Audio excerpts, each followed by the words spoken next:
Greetings and welcome to another episode of Much Ado About Board Games. Today we're going to take a look at the solitaire game Orchard, a 9-card solitaire game by Mark Tuck.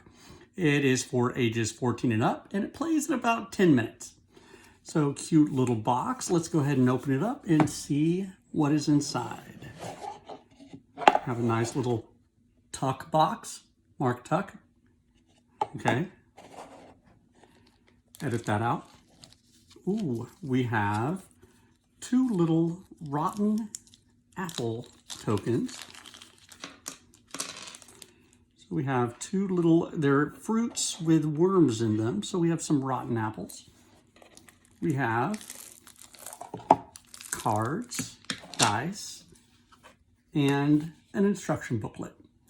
So let's go ahead and dive in. Let's look at the components and then we'll see how to play the game Orchard. First of all, even though the game says it is a 9-card solitaire game, it actually comes with 18 cards to give some variability in the cards you play with, and so you can mix things up and it's not always the same. So we have 18 cards and we have 15 dice. The dice come in 3 different colors, and I guess they're supposed to be fruits. So we have yellow pears. These are pears. So these are your pears. The red ones are your apples. And the purple ones, I believe, are plums. Let's double check. Apple, pear, and plum. And then of course we have our 2 rotten fruit tokens. So this is all we have in the game, and then we have our 18 cards. Our 18 cards, you'll see each one has 6 different trees from an aerial view. Each card has at least 6 trees of different types. Each card you will see has 2 of each type, but they're in different configurations on each card. The numbers in the middle are not for the scoring of the game. That's only, it has a number for each card in the deck. And I guess that way you can challenge someone else with the exact same deck and say, oh, I played with these 9 cards and this is the score I got. So you can kind of compare notes based on the exact same cards that you have. So the first thing we're going to do is we're going to go ahead and take the box. We'll put that over here. We'll take this and the instructions and put them out of the way. We'll put the rotten fruit tokens here and the dice up here. Now, it's interesting, these dice, we're not going to be rolling. So these dice are for scoring only, not for rolling. And then we take the cards, just give them a little shuffle. Only 18 cards, so you don't have to be super forceful with the shuffling. We take 9 cards. And we take 9 cards. 1, 2, 3, 4, 5, 6, 7, 8, 9 cards. The other 9 you can put to the side and you can play a second game immediately and you're already ready. So once you have your 9 cards, you're going to flip over the first card for the setup. And again, the number doesn't matter. And then you're going to draw 2 cards from the deck. This is our opening hand. And again, this is a solitaire game. The object of the game is to actually get the highest score possible. At the back of the instruction booklet, it'll actually break down what each score you get could be as far as is it a good score or not. And it has some wonderful fruit puns, but we'll explore that in a moment. So first thing is we see this is the start of our orchard. And we have these 2 cards to play. On your turn, you take one of your cards and you must overlap at least 1 tree. You have to overlap at least 1 tree, and ideally you want to overlap them in a way where they match the colors. So in this case, see, I have a purple, I have a plum and a pear, so I want to cover this plum and a pear there. Now, if you ever play a card to where it matches what's beneath, then that tree sprouts fruit. That's right. So what would happen is you would take one of the fruit dice that matches that color, and you would put it on top. Now, one thing I didn't show you is I didn't show you the dice. So on one side you have a 1, then you have a 3, then you have a 6, and then you have a bushel, which is actually, that's 10. So it goes 1, 3, 6, 10, and then you have 2 sides that have leaves, but the leaves are really for nothing but decoration. So really you're only going to be using 4 sides of this D6. 1, 3, 4, and 6. So as soon as you play a card, it's going to bear fruit. So you're going to put a 1, because that is the bottom level. It has 1 plum. This is a pear tree. So you're going to take a pear, and the dice are all identical, and you're going to put a 1 there. And now we have started to build our orchard. Now we're going to keep doing this, and the way that we play is, if you ever now overlap again, and then after I play a card, I draw a new one. And we're going to keep going, but now anytime we overlap a card where the fruit tree matches and it has a die on it, then it's going to flip up to the next possible die. So next time, if I ever, let me show you this.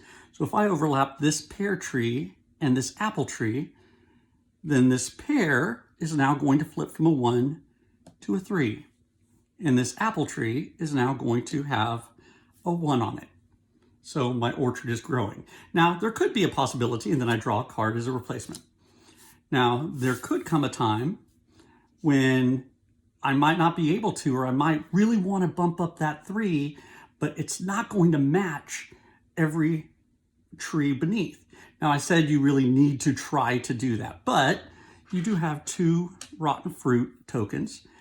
If there's ever a time where you cover up a tree that does not match the tree underneath, then you are going to place a rotten fruit token on that tree, and that tree will never bear fruit for the rest of the game, and you can never put a card that covers up that rotten fruit token. So in this case, if I really wanted to, let me see if I have an example. Oh, perfect example. So this one, if I notice, I have a pear, a plum, and a pear. Here I have a pear, a plum, and an apple, but I really want to get that 3 up to a 6. So I can still play it. So I'm going to bump that 3 up to a 6. I'm going to put a plum on that tree. And then this is the one that did not match. So I'm going to put a rotten fruit token. Now the rotten fruit token is going to be worth -3 points at the end of the game. The only way scoring works is you're just going to add up whatever is on the top of all the dice and then subtract your -3 for each of your rotten fruit tokens. Now, if you don't have any rotten fruit tokens, congratulations, no minus points. Ta-da! But you're probably going to get in a situation where you might need to use one every now and then. So I'm going to go ahead and then at the end of your turn, you always flip over a second card. And it continues like that until you have played all the cards you can. Now, it could be you play all 9 cards, or it could be that there's no more legal moves. Because again, once you have used the 2 rotten fruit, or the 2 rotten fruit tokens, you cannot use them anymore. So you can't then go over any trees that don't match exactly. And again, you can never, ever overlap this tree anymore because it has rotten fruit. So in this next case, I might look and I'd be like, I want to expand this. And we'll take a 1, put a 1 there, we'll put a 1 here. We then flip over one more card. And we might look at this, and let's see if I can go a little deeper into the orchard. Maybe not with this card. Maybe with this card I can do something magical. Nothing magical is jumping out. I'm sure y'all are looking at home and you're like, oh my goodness, I can't believe he didn't see that. So I instead am just going to go with the safe route, and I'm going to go up here. I'm going to get an apple and a pear, just as so. Then I draw a second card. So now I have these two cards to look at.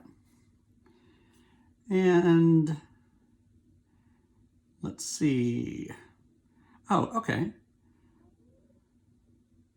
I then have a great opportunity. Well, not great, but good. This matches.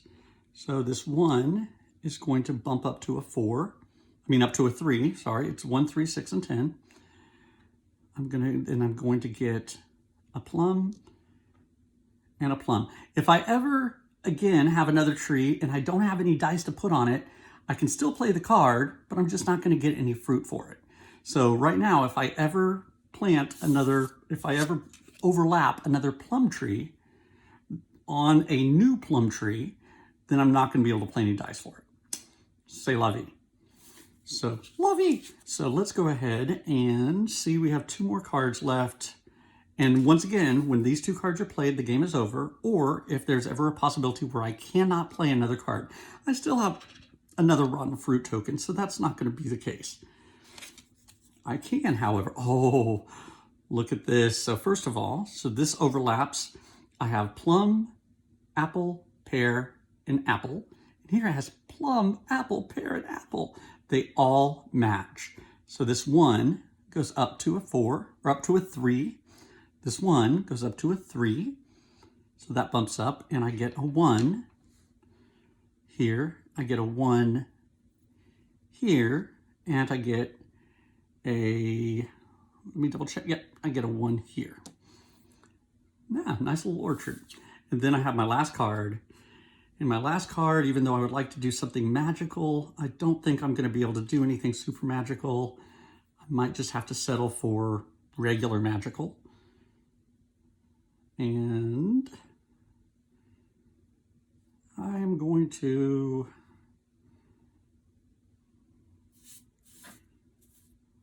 I can't play a purple because I don't have any more. I can play it, I just won't get any purple. I won't get any plums. So I prefer to build up other things. If I could build up the 3, that would be most excellent. Now, if I ever build something, and for instance, like if I were to build this one, which I might actually do, then I'm going to, and there's like, for instance, here I have a plum, an apple, a pear, and a pear. Here I have a plum, an apple, a plum, and a pear. Now immediately this plum, since I'm covering it with something other than a pear, that plum is going to go away and it's going to be replaced with this. So I would get back another plum die, but at the same time, I'm not doing it for that. I'm doing it to get this up to a 6. So I am going to do this. I'm going to play, this is going to become a rotten fruit. This is going to go from a 3 to a 6, and this is going to go from a 1 to a 3. So I ended up I still ended up coming out ahead, even though I did lose 3 points because of the rotten fruit. And that is my final orchard. So scoring is a piece of cake. You just literally count up the pips on your fruit dice, and you subtract 3 for each rotten fruit. So in this case, and the leftover dice, they do not count against you. So in this case, I would have 7, 10, 17, 18, 19, 20, 26, minus 3 is 20. So my final score is 20. In the back of the instruction booklet, it kind of tells you how you did. So I had 20. Oh, and 20, how fruitful was your harvest? Less than 25 is paltry. 25 to 29 would have been forget apple. 30 to 34 would have been satisfactory. 35 to 39 would be remark apple. 40 to 44 would have been tremendous. 45 to 49 would have been plum believable. 50 to 54 would have been close to perfect. And 55 or more, almost impossible. Take a bow. So that's how the game Orchard works. I'm going to do one quick run through with the other 9 cards, but we're going to do that as a zoom through, and then we'll see how I do at the end of that game.